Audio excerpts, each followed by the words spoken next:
ruku, lupa sujud, ya sholatnya bukan sholat namanya. Kalau seandainya memang lupa, ya di sana ada pendapat yang lebih kuat, rakaat tersebut tidak dihitung kalau ada yang lupa dari ruku atau sujudnya. Enggak batal secara total ya, enggak batal secara total, tetapi kalau masih bisa dikejar, ya kalau masih ingat, oh iya tadi saya belum sujud yang kedua, nah, berarti ingat di pertengahan sholat, maka rakaat yang tadi lupa sujudnya atau rukuknya tidak dihitung, ya, harus mengganti nanti ditambah lagi di dalam rakaatnya. Tapi kalau enggak ingat sama sekali, ya, sampai selesai sholat, tadi rakaat keempat saya kayaknya sujudnya baru sekali. Nah ini gimana Pak? Harus diulang sholatnya. Ini kalau rukun harus diulang sholatnya, ngulangi sholat zuhur lagi misalnya atau sholat subuh lagi ketika salah satu rukun tertinggal dan belum sempat ingat di pertengahan sholat. Kemudian kewajiban, ya, kewajiban sholat ini sesuatu yang harus didatangkan di dalam sholat. Kalau tertinggal, ya, di pertengahan sholat masih bisa diganti dengan sujud sahwi. Ini kalau wajib, ya, bisa diganti dengan sujud sahwi. Seperti misal lupa tidak tahiyat awal, ya, lupa tidak tahiyat awal, ini nanti diganti dengan sujud sahwi karena tahiyat awal bukan tahiyat akhir. Kalau tahiyat akhir itu rukun. Kalau tahiyat awal kok lupa, orang harusnya di rakaat kedua, ya, duduk dulu sebelum beranjak ke rakaat ketiga. Kok ini langsung menyat aja, langsung bangun aja, enggak tahiyat awal. Yang seperti ini, ya, maka diganti dengan sujud sahwi ketika nanti mau salam, ya, mau salam diganti dengan sujud sahwinya sebelum salam. Wallahu a'lam. Nah, kemudian kita beralih kepada pembahasan sunan-sunannya sholat. Sunanis sholat yaitu sunnah-sunahnya sholat. Ya, sunahnya sholat adalah ucapan atau gerakan-gerakan sholat yang disunnahkan untuk didatangkan di dalam sholat, ya, diberi pahala bagi yang menjalankannya, tapi tidak membatalkan sholat kalau memang tidak dikerjakan. Ya. Sunnah, ya, hanya anjuran saja dan tidak perlu, ya, adanya sujud sahwi di sini. Ya, tidak perlu adanya sujud sahwi kalau seorang memang meninggalkan sunnah di dalam sholat. Ya, di sana ada perkara-perkara yang ijma bahwa ini sunnah. Di sana ada perkara yang diperselisihkan apakah ini sunnah ataukah ini wajib. Ala kulli hal, kita hanya membacakan saja. Kalau memang di situ tidak ada kepentingan untuk kita merinci, udahlah, ini ada yang berpendapat wajib, ada yang berpendapat sunnah, seperti itu aja. Ya, toh kita menjalankannya, mau sunnah atau wajib, toh kita menjalankannya. Kecuali sesuatu yang memang butuh rincian, maka kita akan merincinya dan akan merojihkannya insyaallah. Baik. Ya, qad qusimat hadhihi sunan ila qauliyah wa fi'liyah. Sunnah-sunnah salat kaum muslimin ini ada dua macam. Yaitu pertama sunnah qauliyah dan nanti ada sunnah fi'liyah. Sunnah qauliyah adalah sunnah yang berupa ucapan atau bacaan-bacaan.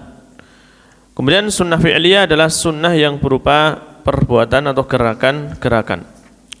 Kita masuk dulu ke sunnah al-qauliyah, berarti di sini lebih banyak kepada bacaan-bacaan.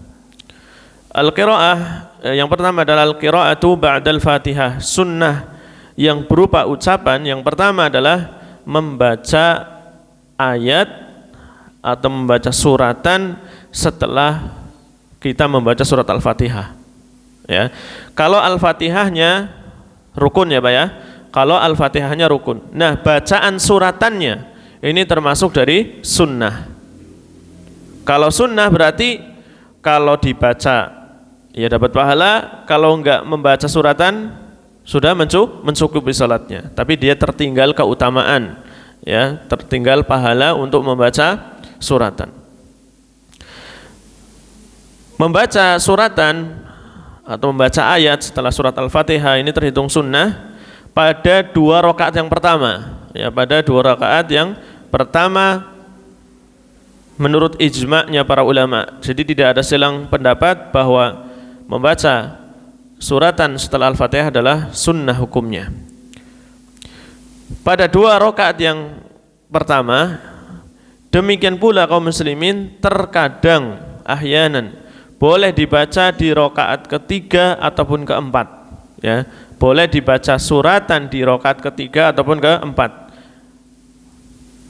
Seperti misal sholat zuhur ataupun sholat asar.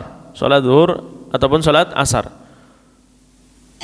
Nabi SAW sendiri, ya, di dalam sebuah riwayat dari hadis Abi Sa'id Al-Khudri radhiyallahu anhu, anna Nabiya sallallahu alaihi wasallam kana yaqra fi salati adh-dhuhri fi ar-rak'atainil ulayaini fi kulli rak'ah qadra 30 ayah.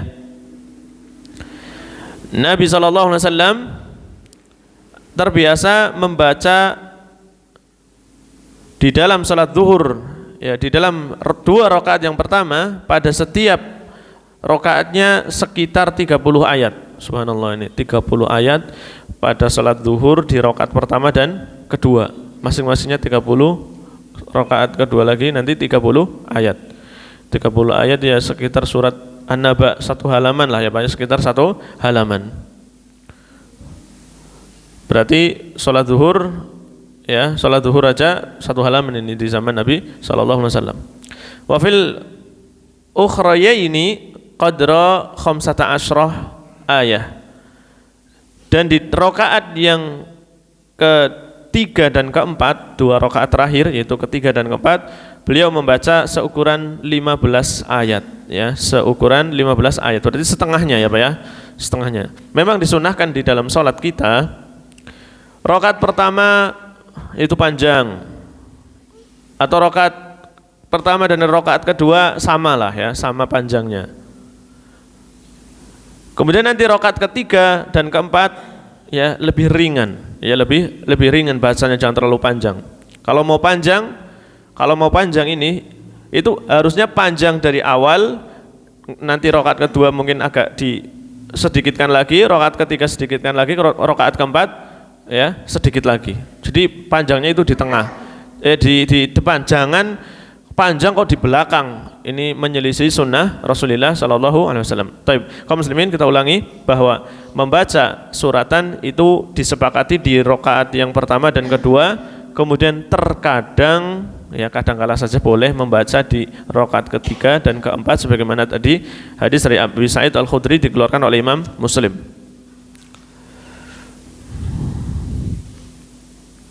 Ya, di antara dalilnya bahwa membaca suratan ini disunnahkan adalah hadis dari Abi Qatadah radhiyallahu anhu, qala kana Nabi sallallahu alaihi wasallam yaqra fi rak'atainil ulayaini min adh-dhuhri wal 'asr bi Fatihatil Kitab wa surah. Adalah Nabi sallallahu alaihi wasallam biasa membaca pada 2 rakaat yang pertama dari salat zuhur dan salat asar dengan surat Al-Fatihah dan kemudian membaca suratan. Ini yang dilakukan oleh Nabi di rakaat pertama dan kedua, membaca Fatihah sama membaca suratan. Wa yusammi'unal ayah ahyanan, terkadang Nabi sallallahu alaihi wasallam memperdengarkan bacaannya. Ini dalam salat zuhur ataupun salat asar. Terkadang Nabi menjaharkan sesekali dari ayat, ya, misal membaca surat Al-Fatihah, beliau mengeraskan 1 ayat saja. Atau pas membaca suratan terkadang mengeraskan beberapa ayatnya. Ini kaum muslimin tujuannya dijelaskan oleh para ulama agar diketahui bahwa Nabi membaca ini, ya, untuk memberi pengetahuan kepada para sahabat. Nabi membaca Al-Fatihah, Nabi membaca surat Al-Ghasyiyah misal, Nabi membaca surat ini dan itu. Ini terkadang Nabi demikian. Untuk pendidikan boleh, ya, memperdengarkan bacaan dalam sholat zuhur ataupun asar sesekali.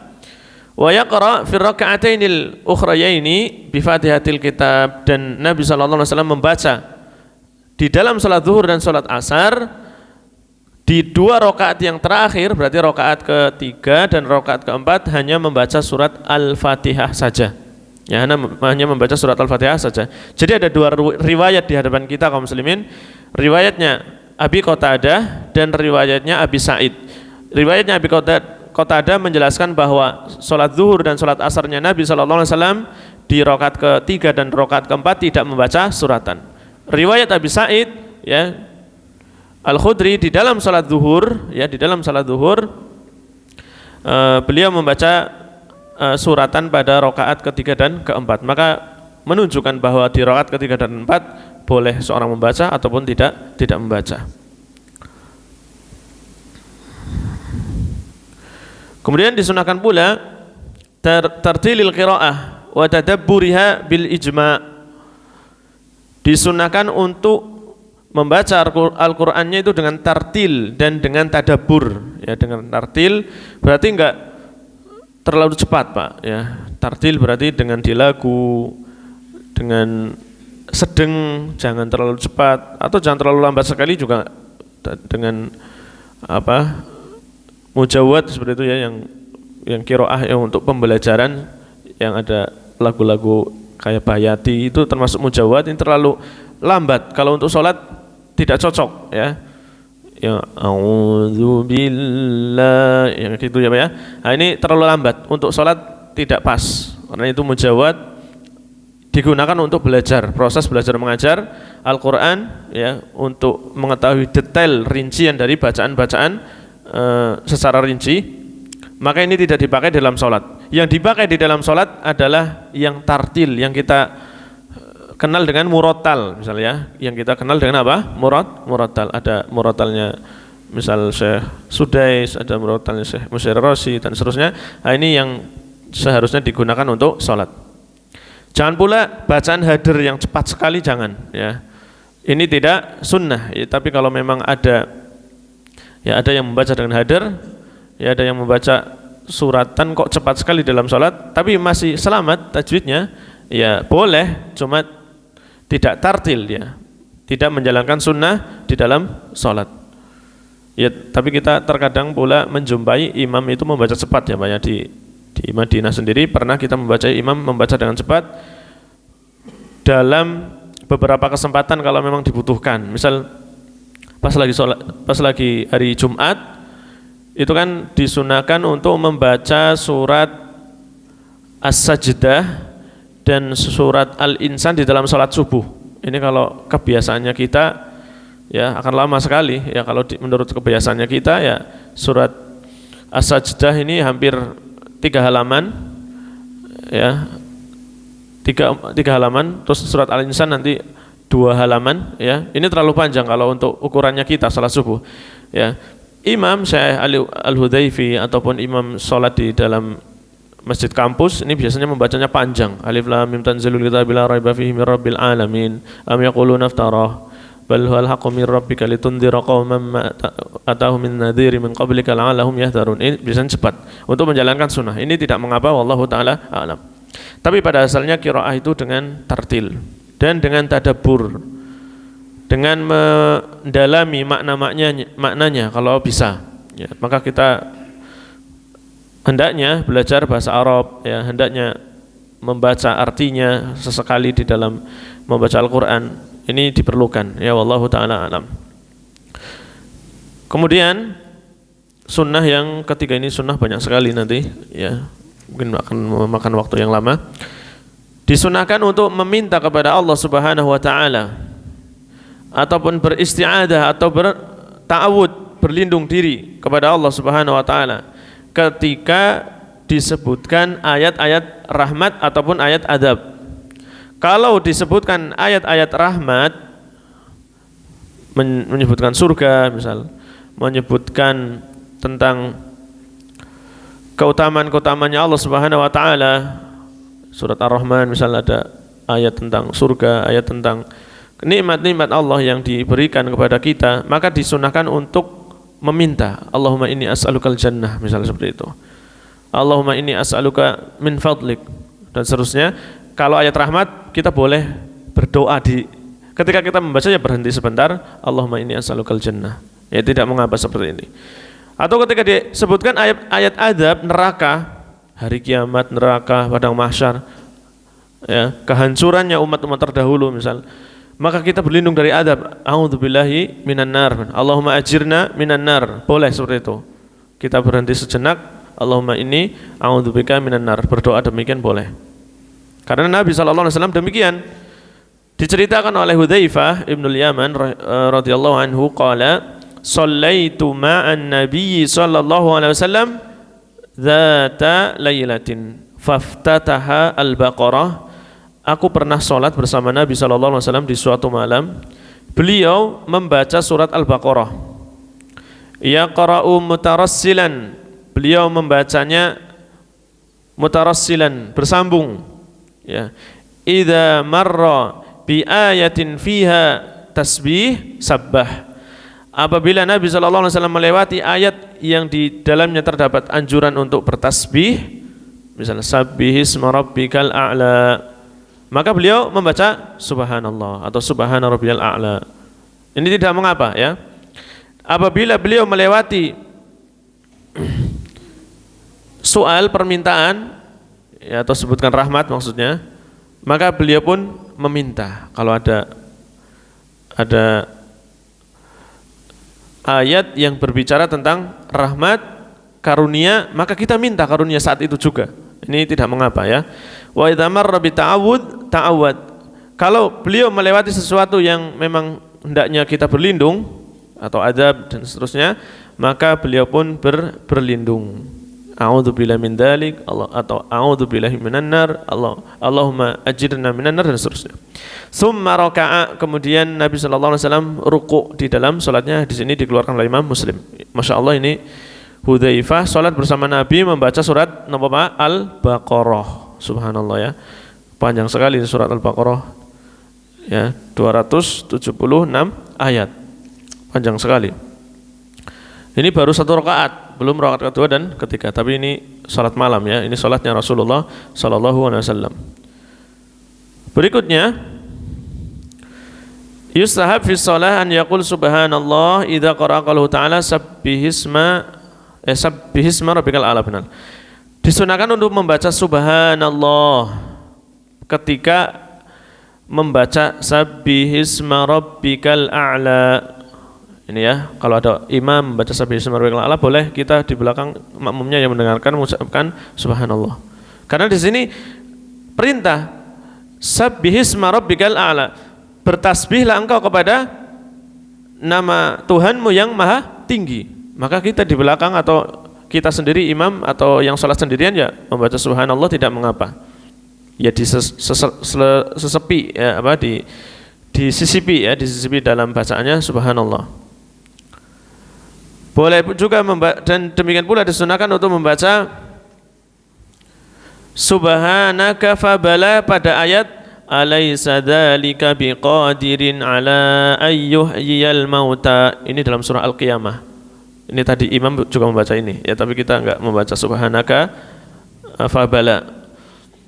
Artinya gini, alaysa dzalik, ayatnya, bukankah yang demikian itu, bukankah zat yang demikian itu yaitu Allah biqadirin, lebih mampu untuk menghidupkan orang yang mati. Kalau Allah mampu menciptakan langit dan bumi, bukankah Allah lebih mampu untuk menciptakan menciptakan manusia, menghidupkan manusia kembali? Maka yang mendengar ini disunahkan untuk membaca subhanak, maha suci engkau wahai Allah, fahbala, tentu mampu ya, tentu mampu. Ini dalam surah Al-Qiyamah. Ya, ini sunnah zah ya, sunnah yang dianjurkan. Ini kaum muslimin, dan ada hal-hal yang lain ya, sunnah yang lain berkenaan dengan ayat-ayat memang. Dan kemudian oh iya, masih banyak sekali nih, tidak apa-apa lah ya. Zikir di dalam ruku' ya, seharusnya ini ada kopiannya untuk dihafalkan mungkin ya, insyaallah kesempatan yang mendatang. Zikir di dalam ruku' ini ada 4 jenis di sini Pak, disebutkan oleh penulis. Hadis dikeluarkan oleh Imam Muslim ya, ada doa ketika seorang ruku'.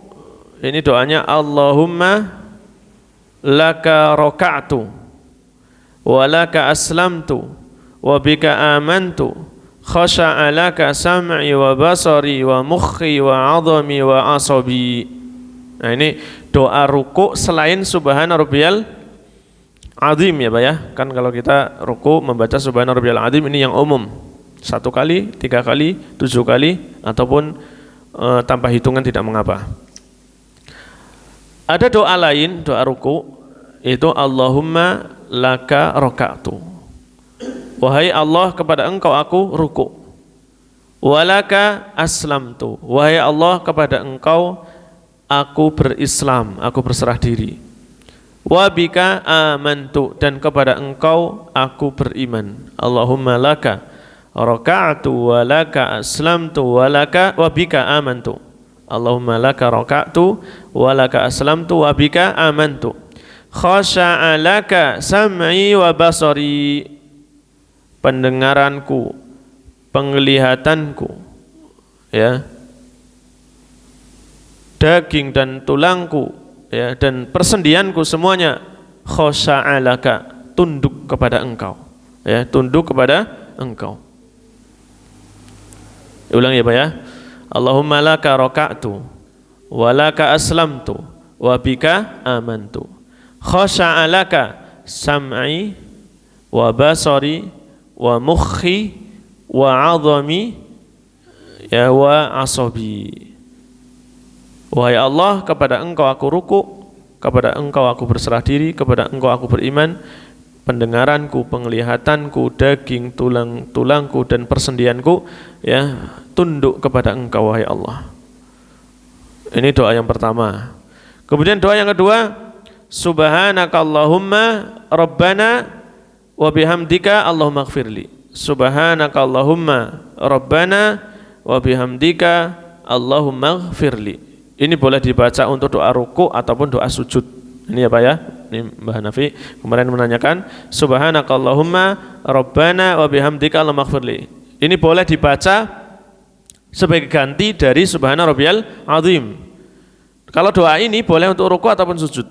Subhanakallahumma rabbana wa bihamdika Allahumma ighfirli. Wahai Maha Suci Engkau wahai Allah Tuhan kami, dengan kepada dan dengan memuji Engkau aku meminta ampun kepada Engkau, ya.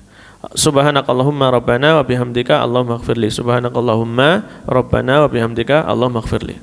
Kemudian doa yang ketiga dari doa ruku adalah subuhun qudusun rabbul malaikati warruh. Ini sering kita dengar ya Pak ya di saat sholat witir ya. Sholat witir setelahnya sholat witir membaca ini. Ini pun boleh digunakan untuk doa ruku ataupun doa sujud. Subuhun qudusun rabbul malaikati warruh. Subuhun qudusun rabbul malaikati warruh. Ini kayaknya sudah hafal semua lah ya. Sudah hafal lah. Sebagian besarnya sudah hafal. Boleh diamalkan untuk doa ruku ataupun sujud. Kalau membaca ini ya, boleh kita tidak lagi membaca subhana rabbiyal azim atau subhana rabbiyal a'la, atau membaca subhana rabbiyal azim ditambah doa ini.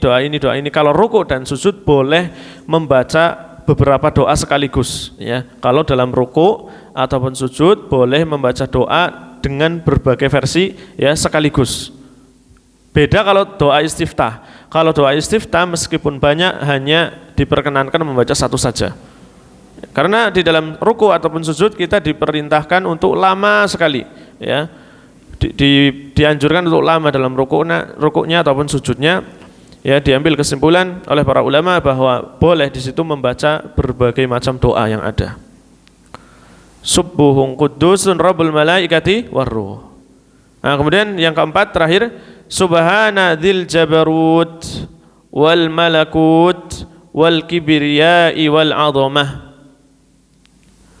Maha Suci Allah yang memiliki jabarut, kewenangan atau kekuasaan, wal malakut dan memiliki seluruh kerajaan, wal kibriya dan memiliki kesombongan dan memiliki keagungan. Jadi subhana dzil jabaruti wal malakuti wal kibriyai wal azamati. Ada 4 hal.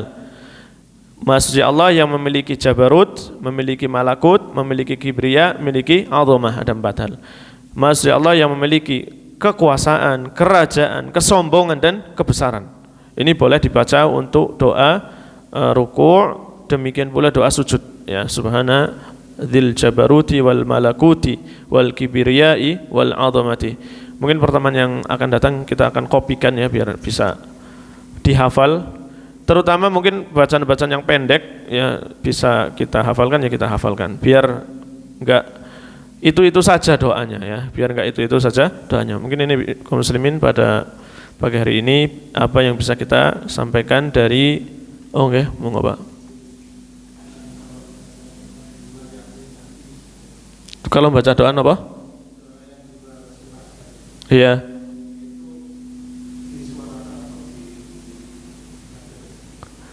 Di ini Pak, lirih, dibaca dengan lirih. Iya, dibaca lirih. Boleh dibaca ya lirih juga. Rabbana atina fid dunya hasanah wa fil akhirati. Disuarakan tapi kan pelan gitu loh. Iya, yang bisik-bisik aja. Yang mana? Ini sama, lirih semua. Kalau ruku sama sujud doanya lirih semua. Oke, karena keumuman dari ruku ataupun sujud bacanya adalah lirih, enggak ada yang dikeraskan. Ini ya. Yang dikeraskan itu hanya surat Al-Fatihah ataupun suratan di dalam rakaat pertama ataupun kedua, itu pun pada sholat subuh, maghrib dan isya ya Pak ya. Seperti itu. Wallahu alam. Dalam sholat zuhur ketika kita tadi berbicara tentang boleh membaca suratan ya di rakaat ketiga dan keempat, itu pun lirih ya kalau sholat zuhur ataupun asar. Kembali kepada asal sholatnya. Tapi mungkin ini yang bisa kita sampaikan. Cukup nggih? Subhanakallahumma bihamdik asyhadu an la ilaha illa anta astaghfiruka wa atubu ilaik. Assalamualaikum warahmatullahi wabarakatuh.